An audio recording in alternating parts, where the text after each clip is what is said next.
Tingnan ninyo ang Davao at tingnan ninyo City niyo. Ayan. Eto maganda ang pagkapaliwanag ni Tatay Digong. Kasi nirereklamo yung confidential funds, 'no. Alam mo naayos ni Tatay Digong yung city niya. Eto po ay hindi issue kung malaki ang confidential funds o hindi. Kasi pare-parehas lang naman 'yan, eh.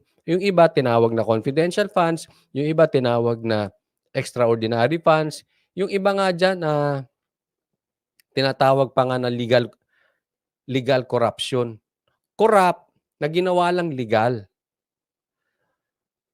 Ang punto rito, may pinuntahan ba yung pera? Hinamon pa nga niya, tingnan niyo ang Davao, i-compare niyo diyan sa Metro Manila.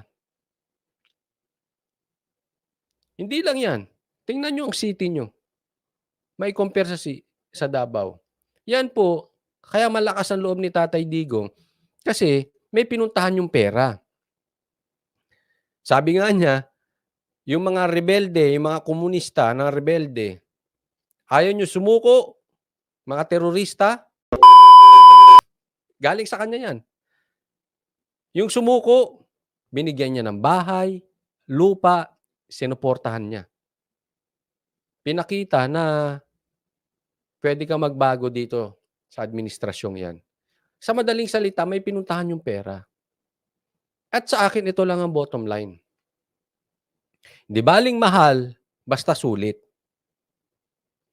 Katulad niyan, oo, malaki confidential funds, pero naayos. Eh, tingnan niyo naman yung ibang bayan, yung ibang city, walang nangyari. Saan napunta? Yung bahay nila maganda. Tingnan mo ha,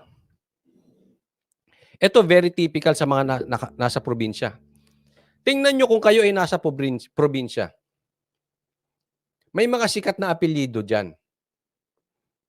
Tingnan ninyo ang bahay. Tapos tingnan ninyo ang bahay ng mga kapitbahay, tingnan niyo ang bahay ng mga naninirahan sa siyudad na 'yan. Do'n pa lang kita mo korap, eh. Tingnan mo ang bahay nung pulitiko na kilalang pulitiko, napakaganda ng bahay. Yung mga nakapaligid, yung mga naninirahan, pangit, hirap. Pero sila, maganda bahay, mansyon. Yung kay Tatay Digong, pinakita niya. Yung bahay niya nung mayor siya at pagkatapos niya maging presidente, yun pa rin ang bahay niya. Walang pinagkaiba.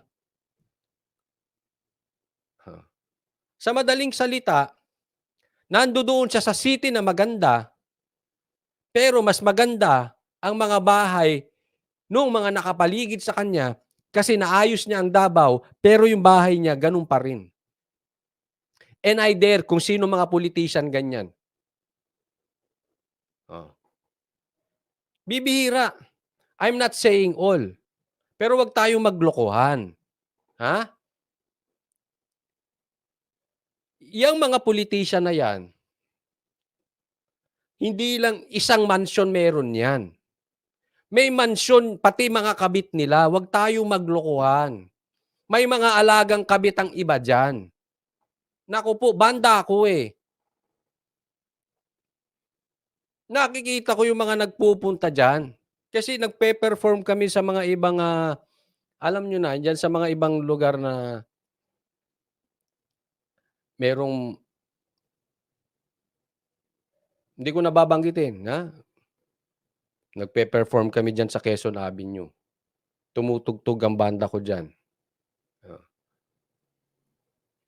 At nakikita namin yung ibang politician. Alam nga namin kung sinong alaga nyo eh. Huwag tayong maglokohan. No? Again, hindi ko nilalahat ha. Hindi ko po nilalahat. Pero si Tatay Digong, lantad. Lantad yung dalawa niyang asawa, lantad yung kanyang bahay. Yung iba, marami kayong bahay. Kaya takot kayo ng bukasan eh.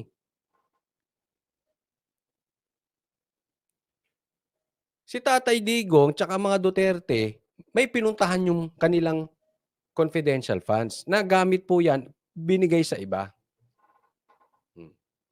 Yun po ang maliwanag na ipinaliwanag ni Tatay Diggs kahapon. Wag niyo nang antayin si Tatay Digong, ha? At may mga kuwento nga yan, eh, hindi ko na lang sasabihin kung sino nagkuwento sa akin. Ngayon baka alam niyo din, oh. Eh, alam nila diyan kung sino yung may mga kabit, may mga alaga, at meron ding mga sariling mansyon. Oh, tigil-tigilan niyo nga yung pagka-ipokrito ninyo. Silip kayo ng silip. Mamaya silipin yung kabit ninyo hmm, malintikan pa kayo, eh, ah, pati sa asawa niyo malintikan kayo, 'di ba? At ang problema kasi dito sa mga diyan sa mga sumilip ng confidential funds, mga ipokrito. Hindi, totoo 'yan, ipokrito kayo, mga plastic. Ang lakas niyo sitahin yung confidential funds, takot naman kayo magbukas ng libro niyo. Nagpapatulong pa kayo ni hindi kayo makapagsalita ng diretso niyo. Papatulong kayo sa mga kakampi niyo, mga animal kayo. 'Di ba? Mga duwag naman.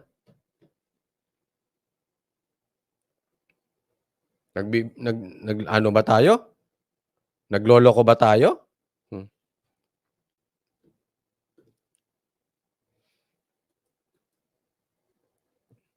eh, kitang-kita niyo naman sino yung mga takot. Yan na lang mga kabayan black, eh. Sobrang makasilip, eh. Puro naman suporta sa mga NPA.